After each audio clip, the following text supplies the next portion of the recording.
Hi, welcome to this episode, and I specifically titled this one Cry for one major reason. We live in a world where we believe that adults, and we have been trained to think or to believe and to live by the fact that adults are not meant to cry. And I've actually come to negate that information, that concept, whatever it is. Crying is important, but before we go into it, let me tell you a story. Now it's not a story, but let me just tell you something, an information, right? Yeah. So when a baby is born, the baby cries, and the importance or the reason why a baby should cry is because crying is a proof of life. If a baby does not cry at birth, then the baby is dead or unresponsive. The baby cannot feel, the baby does not know. He is not conscious of the fact that he has changed environment. That baby should be beaten, should be brought back.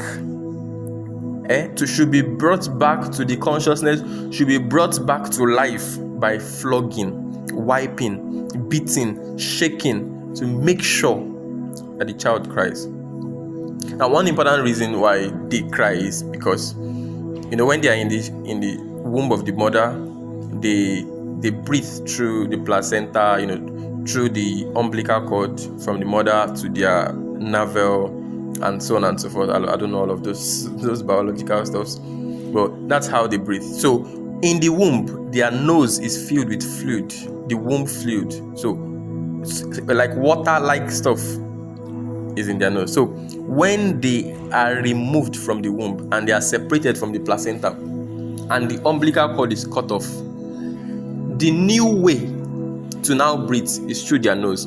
So now they should actually cry. The tears, right, it will expand because their lungs have not been in use for 9 months or 10 months or 7 months. I don't know. Some people were born 9 months, were 10 months, 9, and so on and so forth. The normal stuff is 9 months. So for 9 months, the lungs was there. It's been there. It has always been there, but it has never been in use. So it is probably flattened or somehow. So it is the tears of the child that will increase and expand and widen the lungs for use. When you're crying, you're doing that's, yes, it widens it opens it, and it sets it up for active use. It's not been in active use, so it is in a state. But as far as the baby is alive now the baby should breathe, right? Another reason is adaptation. They were in one environment in the mother's womb, warm, feeling one kind, levitating, I don't know, maybe levitating, or now they've changed environment. They are now in a world where war is real, where pain is real. In the stomach, I don't know if they feel pain, but I believe there is no pain there. They are now in a world where wickedness thrives, in a world where, oh my God, I don't want to go into that because that's not the focus. So they should cry. They should cry. So crying is a proof of life. Crying is a proof of life. If a baby does not cry, then there's a problem.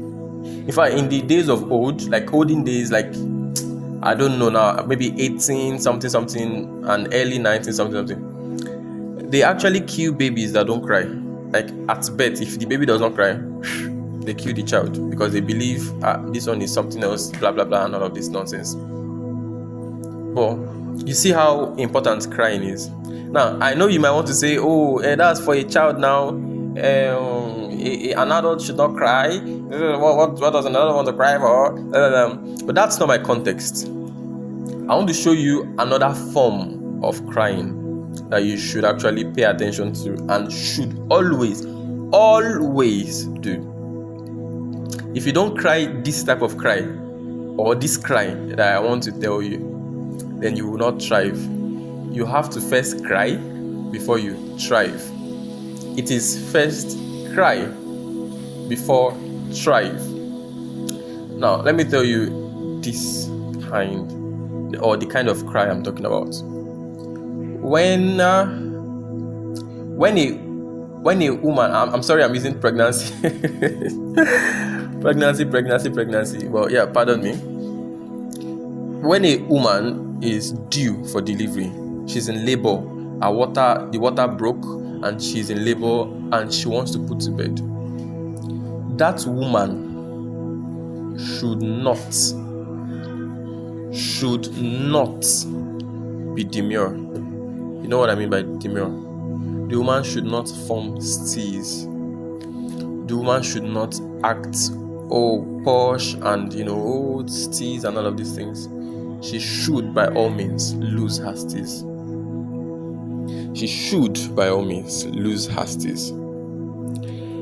If that woman is in, I gave this example one other time. I said if she's in an estate and she's like, I don't want to cry out of pain. I know it's just me here and I need help.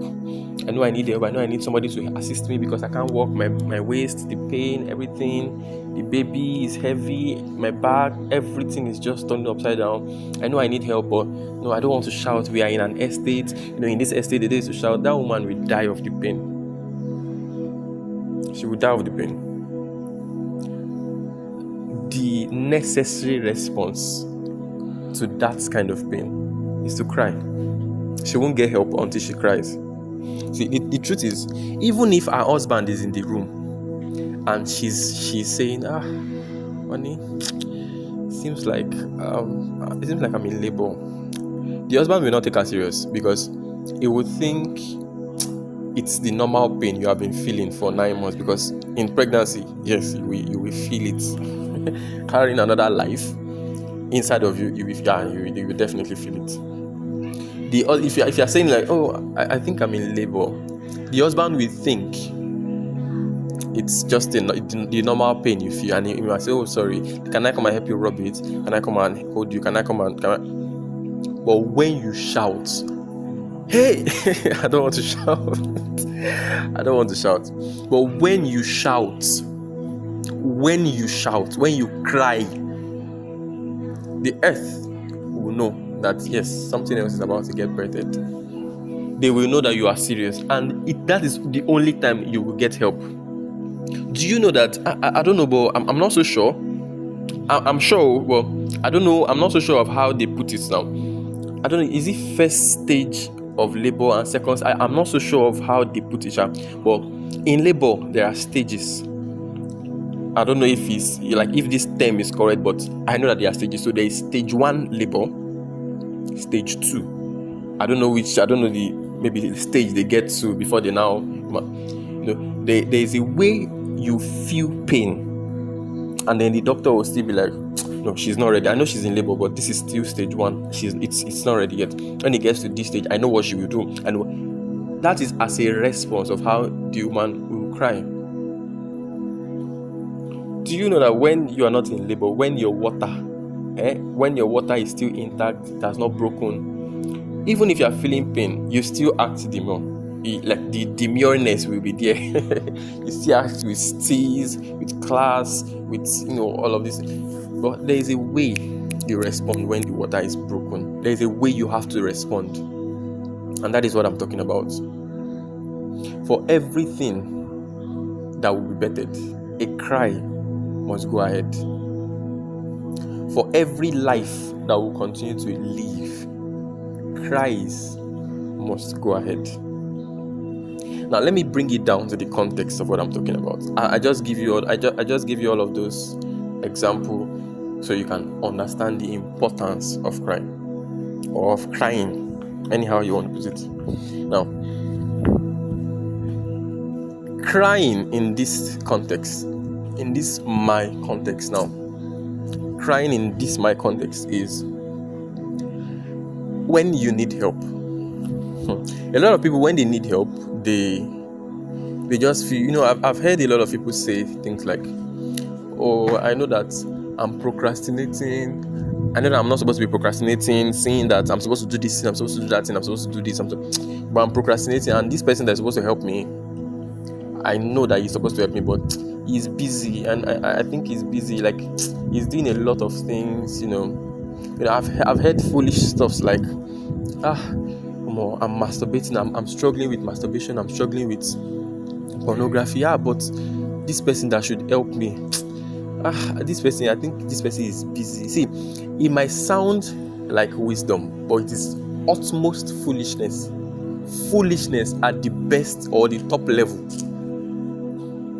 That you need help, and I used to say that when you need help, you shouldn't actually ask for help. You should cry for help. Asking, I don't know, but you should actually not ask for help. You can ask questions. You can ask, the way you ask questions. Hey, sir, maybe a teacher is teaching you mathematics and you don't understand. You're like, oh, sir, how did we get that 42? That is ask. Like, that is ask. Ask and cry. They are two different levels. You can ask a question. Oh, what is your name? That is ask. That is an ask or an asking. But when cry is in play, you will know that is a matter of urgency. Cry. You have to cry. You see a lot of people. You see a generation that they don't want to stress anybody. They don't want to bother. In fact, they don't even want to stress themselves, and they know that they are dying. Oh, they are sinking in masturbation. They know that if they reach out, they will get helped. They are sinking. Oh, they are sinking with this addiction. Oh, they are sinking with that addiction. And they are not saying anything because they don't want to disturb anybody, and it is foolishness. When will you start? When will you cry again? Like, when exactly will you cry again? The world needs to hear your cry. To show that you are alive, you have to cry. I'm not talking about literal cry now, water coming out of your eyes, or hey. No. I'm not talking about all of this nonsense. I'm not saying it's nonsense, but I'm not talking about that particularly. I'm talking about a cry for help, a cry for even revival. There are some people that know that I don't read like I used to. I don't think like I used to, or everything I have done in my life, it's because somebody said, go and do this. I've never done anything in my life because I thought about it and I saw that it was right and I did it. And you are there. You are still standing. You are still looking. You should cry to revive your senses, because your sense is no more in use. Your brain is no more in use. You are living a computered life. You are living a programmed life. Every day they must tell you what to do. Your computer cannot be doing. It cannot just be designing or be coding or programming or doing this. No, somebody has to touch it, give a command before, and that's how you are living your life. You have to cry, a cry for realignment, if that is a word. I don't know how these words comes together, but what is a realignment now? I'm sorry about that. But you have to cry to revive yourself, revive your brain, revive your life. When you are really in pains, you shouldn't act demure. What is class? What is tease when my life is at stake? Some people say some things as well. They will say, let me give an example. Let me use myself as an example. I used to teach people. I used to go about talking to. There's no day I don't pour value into somebody's life and a group of people. Like, it's a constant. It has always been a constant in my life. So I always tell people, oh, read is good. Listen to stuff that'll help your life. Watch helpful videos. Think, sit down, think, evaluate some things. Like, just even if you don't know what to think, just stay there. Just don't just be there. Like, Prayer is good. And see, the times that me, I now start, maybe the fire is no more there again, I'm not reading again, I'm not praying again, I will not come and say, who will I go and ask for help now? Me that I usually, that is foolishness plus the lie of the devil. A whole nothing, like you are not a whole at all. You are quarter. In fact, you are an atom. You are not a whole anything. There's nothing like a whole me. There's nothing like if I don't talk, I will perish and I will die. My friends know. My people know. The fact that I'm telling you, go and pray, go and read, does not mean that I feel like doing it every time. But when I don't feel like, I have accountability partners for it that will ask me, have you prayed? Oh, how about this? Oh, how about that? And they will know. They will know if I'm not doing it. They will know. They will definitely know. So I'm not a whole anything, and you should not be a whole anything. Don't lie to yourself. You need help. You need help. You know that you need help. So why the class? Why the steals? Why the silence? Why are you doing everything like it's normal? Why? Nothing is normal here. Like nothing is normal. You should go and beg for help. Cry for help. You need help in your life. You need help. And I'm not only talking about help from men. Help from God is a thing as well. It's a thing. Go and oh God, I don't enjoy praying again. I feel like it is stress for me. Help me. Help. That is a prayer. That is a prayer. Oh God, I don't know the last time. I can't remember the last time I read my Bible. Go and pray and ask for help. Get accountability partners too. You need help. If you continue this way, you will be like a building that crashed, like the building fell down flat and nobody knew about it. They continue to walk on that road without knowing that a building collapsed. You will just sink like that. Nobody will know. You need help. You have to cry for it. You have to cry for it. This is not one teaching now that you now start writing. I got a lot of value. I got a lot of. This is not. This one is like a call for revival. This one is not. This one has nothing to do. This teaching or this podcast has nothing to do with your notes. It is for your head. For your head. You need help. Get help.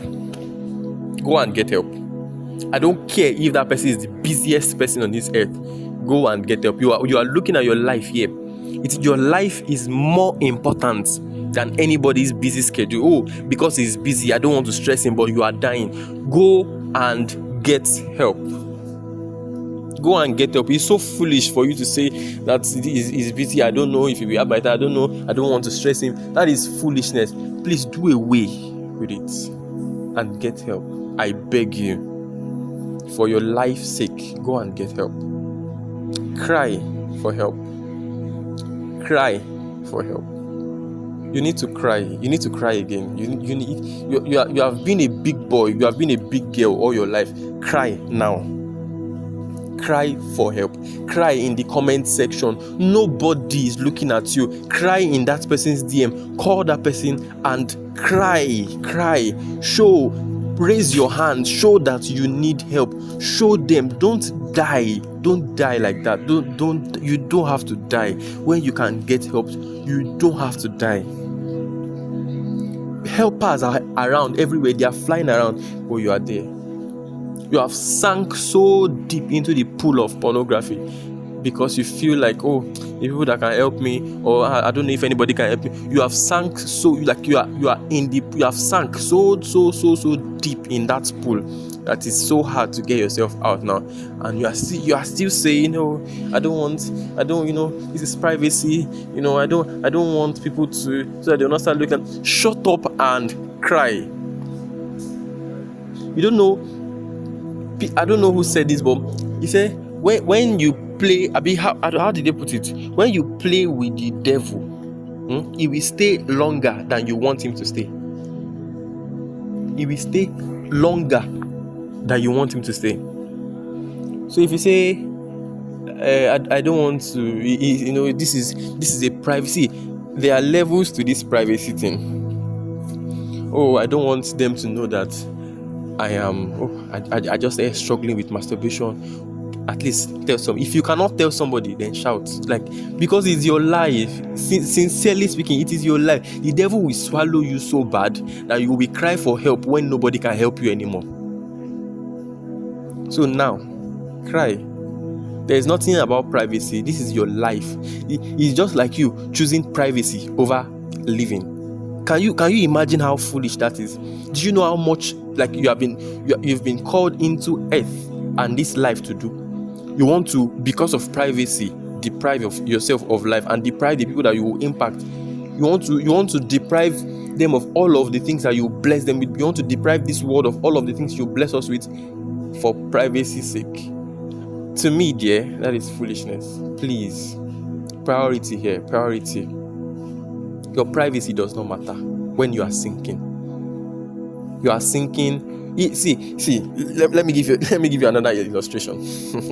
Let me give you. So you will see how this privacy stuff is foolish. If a guy is naked and he's swimming in a beach, he's naked. He's underwater. Nobody can see whatever. He's naked there. And now, when he gets to the stage of drowning, like he's drowning, the water is taking him and he does not have capacity again. He's tired, muscle pull, everything. He cannot even help himself again. He now says, if I call somebody to come and help me now, they will drag me out of this water. I'm naked, oh my God. Let me just end this. I cannot allow them to see my nakedness. You see, because when you die, that nakedness, they will not only see it, because in mortuary they wash. They will not only see it, they will touch it and play with it without your consent and without the consent of your family. You see how foolish that is. Even if it wants to sound logical, that I will allow them to see my nakedness. But you are dying. This is you dying here. Your life is important. Your life is important. Please, your life is important. Don't drown. Don't die. Don't die. You can get help. Cry. Why not shout a little louder? Help is near. Maybe you've not been shouting enough. Maybe you've not even cried at all. Please cry. Please raise your voice. I beg you. Don't die. Please cry.